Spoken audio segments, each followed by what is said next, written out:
Next case of the morning, number 1520350, Plummer versus University of Houston. Hearing first from Mr. Engel. Good morning, and may it please the court. When we're talking about the due process rights that students at public universities have before they face significant discipline, I'd suggest respectfully to the court that this court has to take a more holistic approach than the trial court took. And what I mean by that is that the court needs to look at the entirety of the process that you have. It is, I'd respectfully suggest, a mistake to break the process that students face down into little pieces. This atomistic approach would look at individual procedural safeguards and ask whether any particular one individual safeguard violates the Constitution. But that is, I'd suggest, the Supreme Court's teaching tells us not the correct approach. But rather, what we're looking for is not a checklist, but whether the process as a whole, looked together, satisfies the due process clause. Well, for the sake of the students here, do you want to describe very briefly what the case is about? Certainly, Your Honor. I am representing a number of two students who face discipline by the University of Houston for a violation of the sexual misconduct policy. Now, what is notable about this case?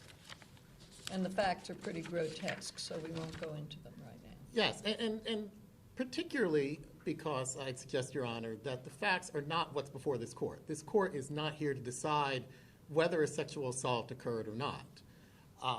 My clients obviously vehemently deny that one did, and I'd note that this was investigated by the police and the sheriff and the prosecutor in Houston, and none of those folks found that there was probable cause that anything that violates the law took place.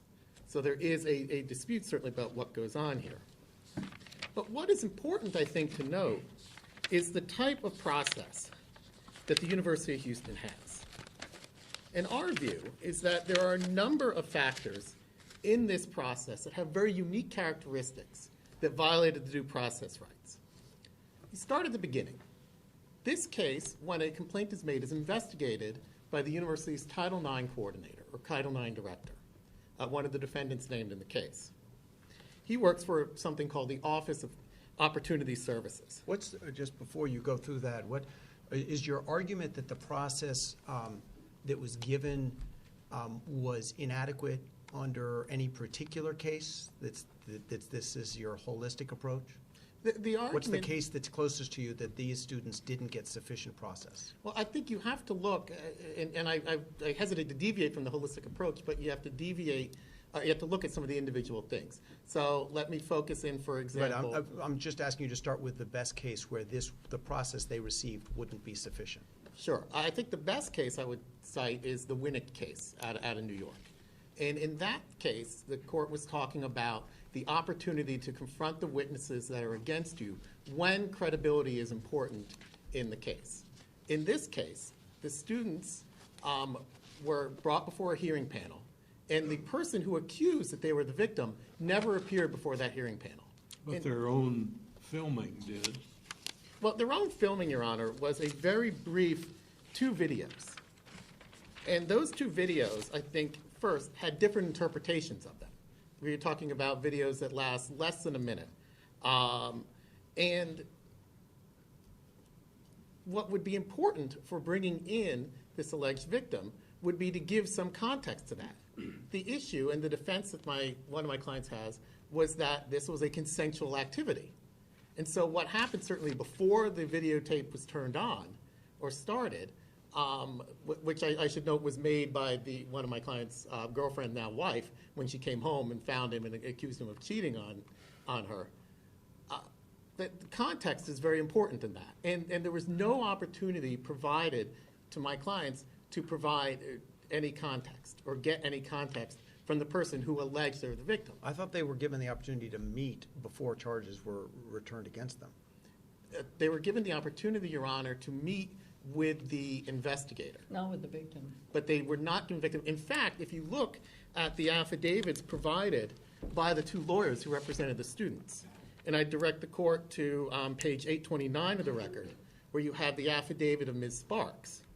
And Ms. Sparks, who represented one of the students, said that when they met with the person who did the investigation, he actually withheld favorable information from her, didn't turn over all the information he had. And to show that he was really trying to put his finger on the scale here, even though he completed his investigative report on February 17th of 2014, did not turn that over until March 26th of 2014, just a couple days before the hearing. If you look at the affidavit of Ms. Gold, who is the attorney representing another one of the students, and that's found at 825 of the record, it's actually worse.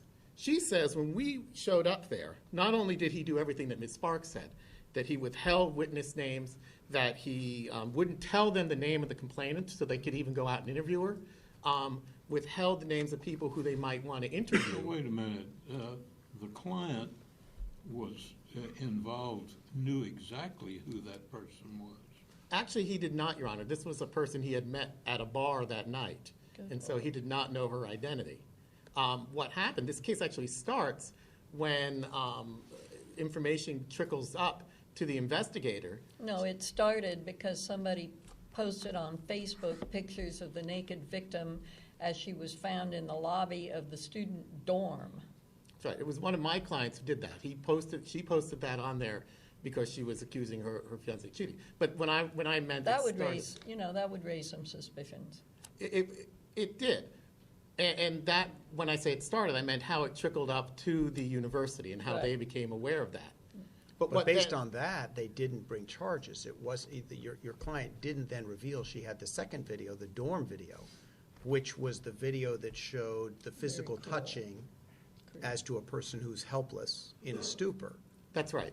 About a little bit later, I want to say more than a year later, I want to say almost 2 years later, that video finds its way to the prosecutor's office, who then turns that video over to the University of Houston and I guess I stopped stepping back. To make a holistic analysis to due process, seems to me they got so much process here, in that they did have an attorney who didn't act as an advisor. The attorneys were cross-examining witnesses.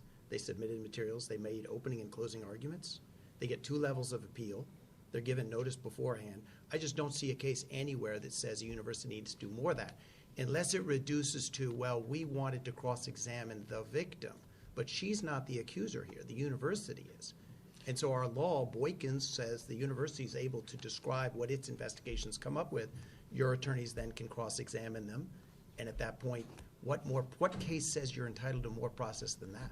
Well, I think all the cases, Winnick and the other cases we cite in our brief that talk about and focusing on that cross-examination issue first, suggests that when the credibility of witnesses is important, you have to have the opportunity to ask questions of those everyone folks. stipulate that the woman would respond just the way that the male did, that they were both in such stupors they wouldn't be able to talk? There was no credibility issue. The film demonstrates that they're utterly unable to recall a thing. Well, we don't know that, Your Honor, until you've had the opportunity to actually ask that person some questions. And even then you could go back and try to find out exactly if they were consenting earlier in the evening. So the core due process failure you claim is that you couldn't cross-examine as to the credibility of the victim. That's the fundamental flaw here? That is one of the fundamental flaws here. Just list what the others were. Sure. Another of the fundamental flaws here is that you have a process that is set up at the very beginning to be biased and to inevitably lead to a result. Your point is, to be more succinct, A, that the investigator was also, the prosecutor was also the ex parte judge of all the credibility, right? Inherent conflict of interest. B, no confrontation. C, no ability to cross-examine except by offering written questions to the hearing board, right? Yes. And then D, the hearing board was the pawn of the investigator. And I'm not saying these are facts. These are what you're alleging. So there are at least 4 respects in which this varied from a standard trial or inquisitorial process. And E, a fact that this court would I think, be particularly aware of, is that the investigator, the prosecutor, the person who trained the hearing panel, also got to choose the person who heard the appeal. The record shows that when the appeal came in, the president of the university, he went back to Dr. Baker, who was the investigator, and said, who do you think would be a good person to listen to this? And he suggested the person who would hear the appeal.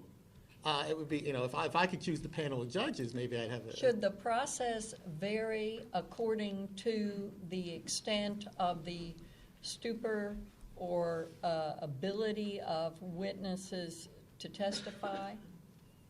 Well, Or in other words, should there be advance notice to the students and their parents, I might add, of what the precise processes are going to be, or should the processes be, quote, flexible, which means unknown and variable according to the whim of the administrators? I would suggest probably somewhere in the middle. And the reason I say that is because, Judge Jones, part of your question seemed to suggest that the anticipated testimony of the witness would be a determinative factor. And when I say part of the middle, I think what you need to look at is this case going to turn on credibility?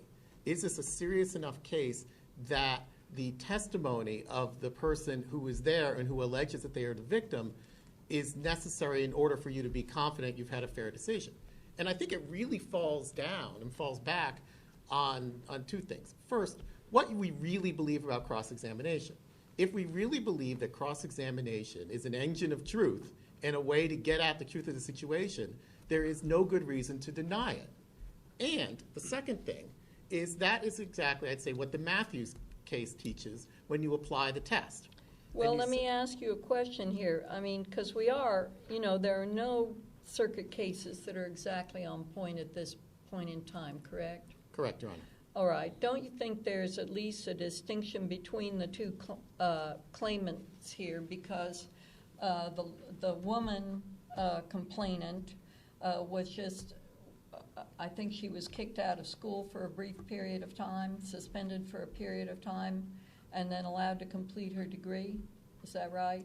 Yes, Your Honor. And the male was accorded much more severe discipline, which is to say not granted a diploma, which in turn allegedly may prevent him from getting his CPA degree, which is a hugely career-altering thing. And the reason he got more severe discipline was because of the initial consensual sex, or the initial sexual encounter between him and the victim, right? I think that's a fair assumption. I don't think the record actually says anything about that, but I think that's a reasonable inference to draw from And the since facts. the female defendant here, what she did is basically on video. What he did in terms of the first sexual encounter is not on video, then confrontation would seem to me, if it's a right, to have a lot more punch with regard to that first encounter than with regard to the female defendant. I would suggest that is correct, Your Honor. Okay. But I don't want to suggest that confrontation wouldn't necessarily be necessary for the female involved. Because again, and again, I'm focusing just on confrontation here. You know, whether this was consensual and how she got in that room would depend, I think, and may have a bearing on whether it was all right to videotape. What she said, if the second videotape, which is, we call it the second videotape because the second in time, referred to in the briefs as the elevator video, right. The video that was made first, actually shows the alleged victim, my client claims, coming on to my client and soliciting sex from her. Again, context of that is really important, and whether if the person admits, for example, the female student, I was trying to have sex with my client, then I think that may be a different situation. And so confrontation would be significant there. I thought but we've already said that both your male client and the victim were so much in a stupor they don't remember anything that went on. What good does it do to cross-examine them if they don't have any recollection? Well, that's not necessarily established. We don't know whether the alleged victim is able to say, I was in such a stupor I couldn't consent or not, because there is no opportunity to question her. You know, people often say, hey, I don't remember, then when you question them, they get more information. You've got a video of her in the lobby, don't you, with the elevator, and she can't even move or anything. Well, she's talking, she's communicating, she's trying to solicit sex from the female student I represent. again, we don't know what happened before then, when They they were had to drinking. start out sober because they made it their way back to the guy's apartment. So at some point they were sober and they drank too much, but they made their way back to the guy's apartment. Yes. After Goss, what circuit case in the school discipline context gives you a right to cross-examine the victim? Your Honor, as I suggested, I think the Winnick case suggested No, that a is important. circuit case. Oh, in 'Cause this I circuit? thought we or- specifically said in Boykins that isn't the law. Okay. In the Flame case out of the Sixth Circuit also suggested in certain situations where credibility is critical, it would be necessary. And I'd suggest that those cases still remain good law. It's important to distinguish, and I know I'm out of time if I may answer the question. It's important to distinguish in a lot of these cases whether you're talking about a university situation or a high school situation as well. There's been different law that seems to have evolved for those two situations because there are different students, different interests of the state at hand, and I think Well, there's no question that the Office of Civil Rights says they're different. But anyway, you have time for rebuttal. Okay, thank you, Your Honors.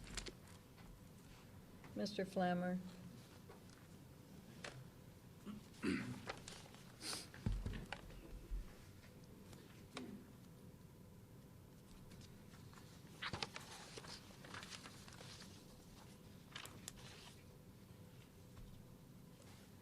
May it Oh, please- go ahead, excuse me. Oh, sorry. May it please the court. McConnell and Plummer spent a lot of time in their briefs talking about the university's application of the 2013 policy to 2011 conduct. And I'd like to make 3 points about that and kind of and tease that out a little bit. We argued it in the briefs, but I want to tease it out more. I want to give you some citations in the record and also cite some additional law for you. The first point on this issue is that McConnell and Plummer did have notice that their conduct in 2011 was prohibited. We cite some parts of the then existing policy in the brief around pages 19 and 20, but I also want to point out pages 1139 and 1138 in the record. Quote, intentionally, and this is coming from the student handbook, the disciplinary code, intentionally inflicting mental or bodily harm constitutes an offense, as does any act which demeans, degrades, or disgraces any person. Here in the complaint, they allege that Plummer took these videos. They allege that she posted the photograph on Facebook. Your core position is the 2011 and 2013 policies are identical as to all 4 charges brought up, so they were on notice. They were on notice that their conduct was prohibited under university And policy. same- Any well-bred standard of proof? person- Excuse me. I'm sorry? Any well-bred person is on notice that the conduct engaged in here by all 3 young people was just beyond the pale. I agree. That may not be contemporary mores, but it is beyond the pale in civilized society. I agree. They certainly had notice. Drunkenness, lewdness, rutting like animals, and I'm sorry, just want people to hear it. Thank you. And procedurally, the 2013 policy that was applied at the time of the hearing didn't deny procedural protections. Absolutely not. In fact, the 2013 policy, which was enacted after the Department of Education Office of Civil Rights letter went out, gave more process by lengthening the time that the accused receives the university's evidence from 3 days to 5 days. And there was a great deal of process. How are students, does the record reflect how students are put on notice of these interim sexual assault, sexual harassment policies as distinct from just the general student handbook? Does the record reflect? I don't think it does. But the general point here just suggested is there's no notice problem. Anybody would have known these would be violative of you. So then today you've heard him reduce it primarily to we need to be able to cross-examine to ascertain the credibility of the victim, and secondarily, any type of university process has an inherent bias because the investigator becomes the adjudicator. Do you have either case law or fact-specific responses to those 2 points? Yes. First of all, this court's precedent in Esfeller and also in Boykins talks about cross-examination and it's just not allowed. It's not, but more importantly, I'll note that. Well, excuse me, but due process is a matter of the Constitution, and you don't deny that you're not contesting that there's a property or liberty interest at stake. I mean, that my first question to my law clerk was, what's the property or liberty interest? But that's been said in this court for decades. And it depends, at the very least, it depends on what's at stake. And here you've got a fellow's ability to serve as a CPA. And you're saying he doesn't even have, and he was drunk, she was drunk when they had their first encounter, and the nature of that sanction on him depends on who started it or whether it was consensual. And you're saying he has no right to even, see that woman, make her take the stand, so to speak, in front of the adjudicatory body? In this case, no. In this case, but why do you say no? Because they're both drunk. It seems to me you can't do it without, that is the credibility question. Page 839 of the record. Page 839 of the record shows that at the disciplinary hearing, Dr. Baker is arguing, we're not talking about McConnell's conduct prior to that video.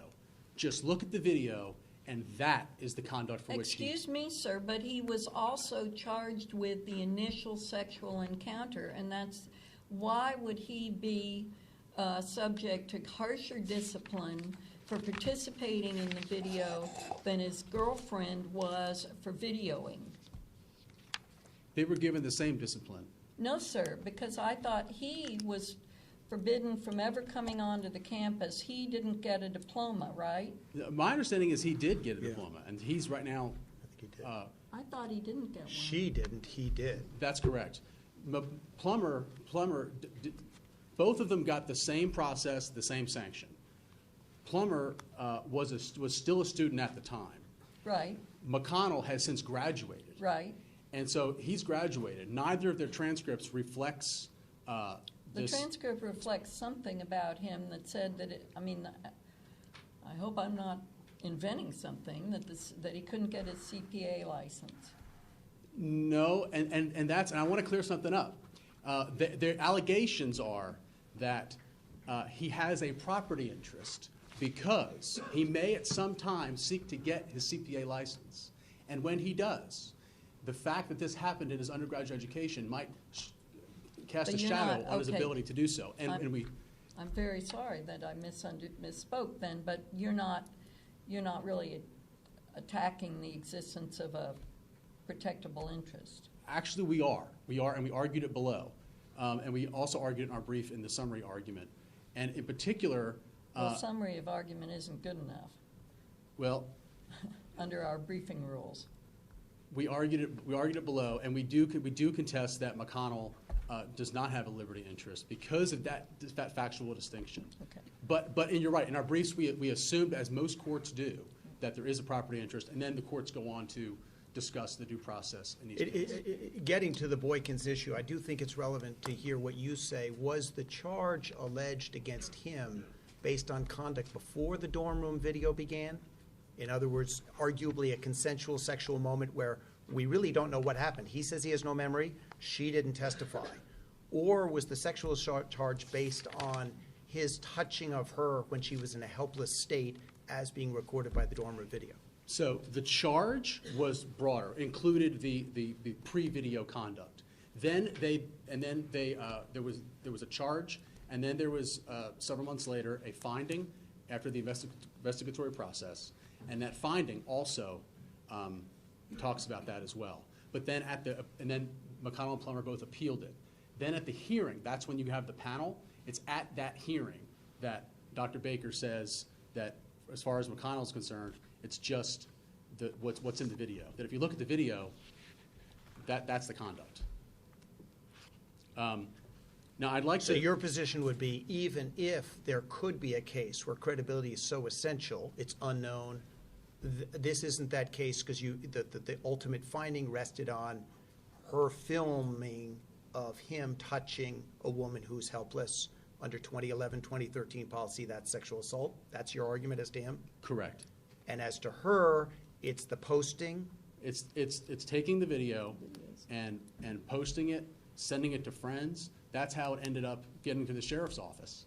And that's how it ended up coming back to the university almost 2 years after the incident, was because it was out there floating around. But she gave it to the university when she first met with them. The elevator video she showed, but she did not mention the dorm room video. It's a dorm room video that 2 years later showed up at the sheriff's office. The sheriff's office came to the university. Well, it didn't show up because it was on her phone, right? So they were investigating it.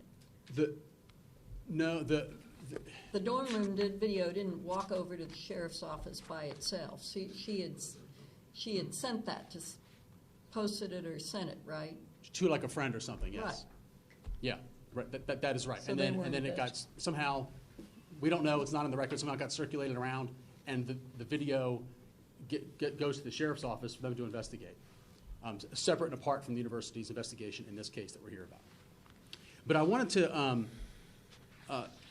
as far as get back to the point of the distinction between the two policies, it seems as though they didn't even argue that before us in oral argument. So I gather that's not their most important issue. Okay. Well, then taking your cue, what I would like to do is talk about the process, because their briefing and their argument, I think, confused some issues, and I want to clear that up. And that is a distinction between the due process that is outlined in the policy versus the due process that actually happened in this case. And I'd like to review some of that due process.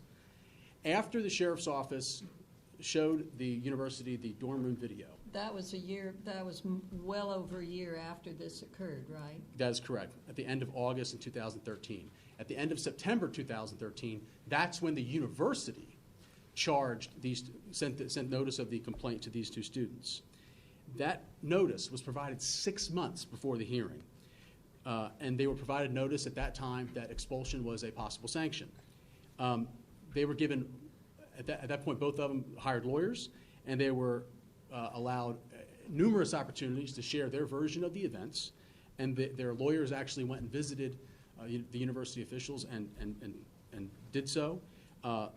After the investigation concluded, there was the findings, and the witnesses were provided to McConnell and Plummer before the hearing. At the hearing, Plummer's hearing lasted over 3 hours. McConnell's lasted over 4 hours. Not only did they have counsel present, but counsel participated. There was some opening. There was, especially in Plummer's, opening, cross-examining of Baker, who was the complainant in this case. Baker, who were the witness? What witness was on the stand besides Baker? In Plummer, I don't believe there were the university witnesses. In McConnell, it's in the record, but and I'm going back here. I think it was some police officers that Well, now had why found why would they have been brought in? I believe Plummer and McConnell brought them in to establish that there was no one of them that the police didn't charge him. Okay. Plummer's argument has never really deviated, even if she didn't give over the dorm room video. In other words, she came to try to exonerate her boyfriend, saying, I was caught off guard, impulsive moment, he's cheating, and I just wanted to film it because he denied it before. You don't disagree with that? That's been her story throughout. I believe so. Okay? Mm-hmm. And then it's undisputed that the second video shows her sort of being approached verbally and physically. There's really no denying that. Actually, I've listened to that video so many times and watched it. I can't make out what this female UH student is saying. Does the appeals record reflect that anything short of expulsion was considered as to her, in that she volunteered it, she presented the only evidence that could ultimately incriminate either of them? Did the university contemplate anything? The record does not reflect any other sanctions being contemplated besides what was finally, And the reason there isn't any inequivalence in treatment of her and the victim is that she, at some point, said, I don't want a Title IX complaint filed? She being Plummer? When you say victim, do you mean the female UH student? Yes. Is that? Well, the university's pursuing this on her behalf, but why wasn't Plummer's complaints and concern that she was being approached and threatened? If you look at that video, there's no threat, Well, I'm not sure that's correct. I mean, Well, the no. language is pretty graphic. It's a verbal threat at minimum. like I said, Your Honor, Yeah, I okay. listened to it several times. I don't have the same factual interpretation they do, and you'll But just have to watch the video. isn't that an evidence of the precise problem, which is that the university is supposed to investigate all complaints, and many complaints may not be well-founded, and the university did not investigate this one? Well, I disagree with that characterization. I mean, Ms. Plummer said, hey, this person approached me and said, I want to sex you, and Dr. Baker watched the video, and at that point, the investigation concluded. They didn't need to bring a formal complaint after the female UH student because, and Plummer didn't initiate a complaint. So the question is not, did Plummer undisputedly did not initiate a complaint. McConnell undisputedly did not issue, or did not, submit a Yeah, complaint. but again, the female victim here didn't initiate a complaint either, as I understand it. Dr. Baker had to go to her. She did, and I don't know the sequence of when he went to go visit her and when she filed the complaint, but I believe he did go visit her. I thought the brief said that Dr. Baker encouraged her to file a complaint, I think that may be true. So which then, means that she didn't initiate it. well, but she did file the complaint. At the end of the day, she filed a complaint, but we're not here. You're playing with me, okay. But we're not here because of her complaint. We're here because of the university's complaint. I understand Okay. precisely. Okay. You're the prosecutor and the investigator and the judge. Well, there are different people at the university that wear those hats.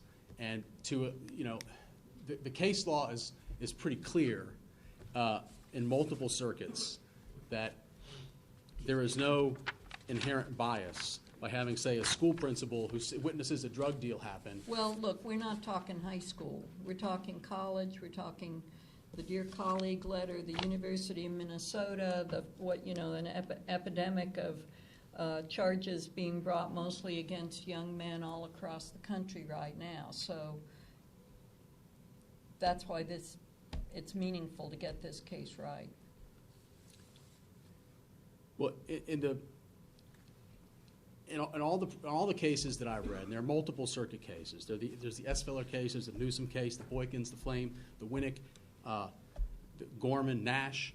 In all these cases, the due process that when the court said there is no due process violation here, the process that was given in those cases is less than the process here.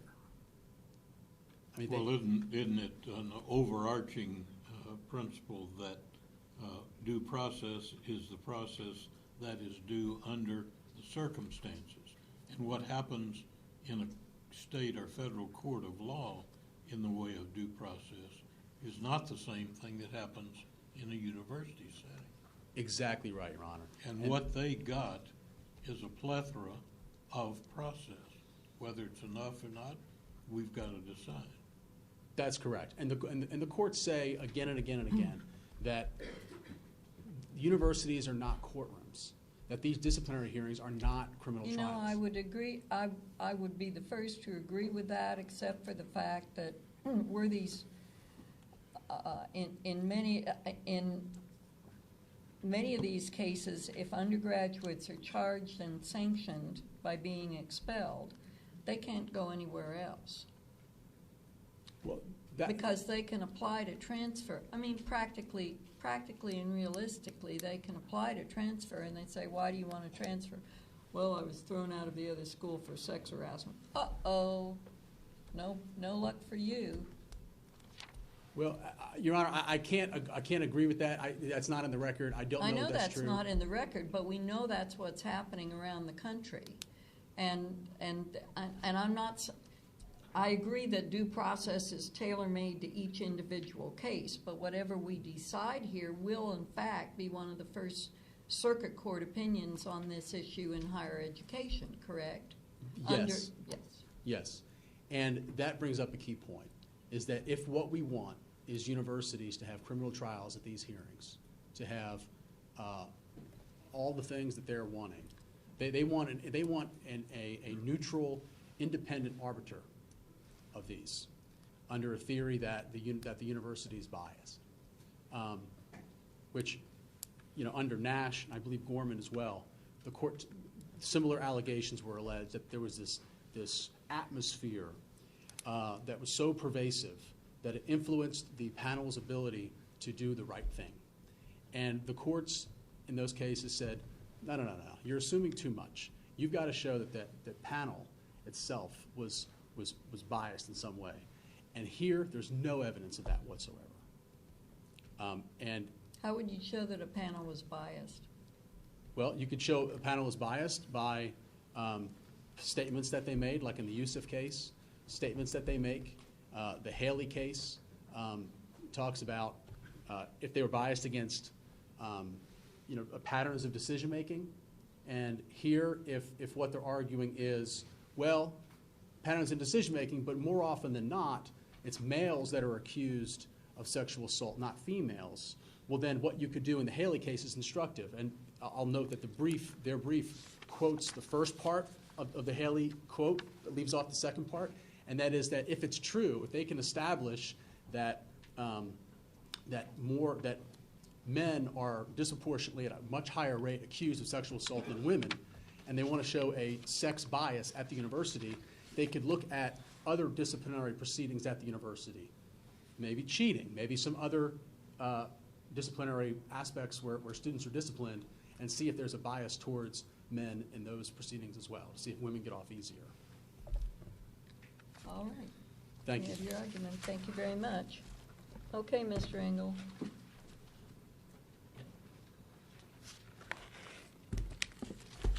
Thank you, Your Honors. I think the court recognizes, but I want to emphasize, I am not standing here to suggest that this conduct was not beyond the pale. That's not what this case is about.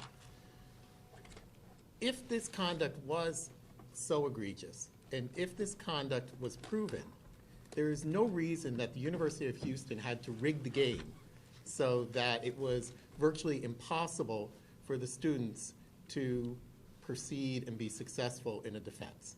What's the best concrete example of rigging the game? They didn't even bring charges until the video sheet didn't turn over was given to them by the sheriff. It looks like, the delay wasn't them rigging the game. There are three things I would cite to the fact that the game is rigged. First, there is some empirical evidence in the record, looking at page 910 and 911, where the university produced a summary table of all the cases that they've had. And in that summary table, it showed that every time charges are brought, the person is found responsible. And so that no one has ever won. Now, we tried to get... Doesn't that mean they're bending over backwards not to bring cases except when they're certain? It could mean that, Your Honor, and we don't know. And part of the problem in this case is that the district court shut down discovery. We had sought to actually get those redacted files of all those previous cases, and the university refused, and the district court did not order them to do that. But that was my first example. Again, it's at least some empirical evidence that suggests that there is a rigged game here. The second thing I'd look at is the training that was actually provided to this panel. And when you look at the training that's provided to the panel, if you look first at the policy that the University of Houston has, and that's page 1182 of the record, and it says that the hearing board is to be trained and told that their job is to protect the safety of victims and promote accountability. That's very different than saying your job is to fairly adjudicate and impartially adjudicate these matters. But you have to promote accountability, protect victims. So right away, you're sort of suggesting that there's a specific role these folks have. Third, when you look at the structure of this, the hearing panel is trained, and that's a training slide on page 877 of the record. They're told that they are to defer to the decisions of Dr. Baker, not to independently adjudicate whether something happened, but to say that Dr. Baker, when he makes a decision, you're supposed to defer to him. Now, that was that in the transcript, but not in the written procedures? That was in if my recollection is, a slide of training, a PowerPoint slide of training provided to the hearing panels, where they were told you are to defer to the Department of Equal Opportunity Services. Despite S. Feller saying no right to cross-examine, were your client's attorneys able to cross-examine Baker or not? They were able to cross-examine Baker and ask questions of Baker, yes. But of course, Baker doesn't have any firsthand knowledge whatsoever of what happened in this case. And he hadn't seen the video? He had seen the video, and the hearing panel saw the video. I think the testimony from one of That's the... pretty firsthand, isn't it? Well, no, because it doesn't provide any of the context. And what I'd suggest, Your Honor, as Judge Jones said, it's meaningful to get this case right. If this court were to find that the University of Houston can discipline my clients without giving them any opportunity to cross-examine or ask questions of the person who's the alleged victim, you have opened up an enormous loophole that every school in this circuit and every school in the country will try to drive through. Because you can, if you want to make sure that this victim is not cross-examined, you can just say, well, we as a university are acting as the complainant. I've got a piece of paper here that just contains a one-sentence summary conclusion. I was the victim of sexual assault. Present that, and don't give the person who's accused any opportunity to get at this information. The burden is preponderance, not clear and convincing, certainly not beyond a reasonable doubt. That's right, but still, they can't meet that burden without doing that. And frankly, Your Honor, Were they I would denied the suggest- opportunity to call any witness? So your argument is they just didn't know who she was? Is No, that, they weren't or were allowed to they? call. They are not allowed to compel even university students to appear. Some universities will allow you to. I thought they if you called call some of the sheriff, police officials. They were able to, they appeared voluntarily. Okay. Because the attorneys knew them, called them up and asked them, hey, would you come here? But there's no ability And to. those officers hadn't themselves interviewed the alleged victim? Or is that not clear in the record? That's not clear in the record, Your Honor. But they can't compel the victim. No, well, you're asking me as a matter of theory or as a matter of practice? My Practice. clients could not, as a matter of practice, do it. There's no reason that a university couldn't have a rule. No, under the rules of the University of Houston, they could not compel the victim to come forward, to testify. That's correct, Your Honor. Okay, we have your argument. Thank you, Your Honor. All right, thank you very much.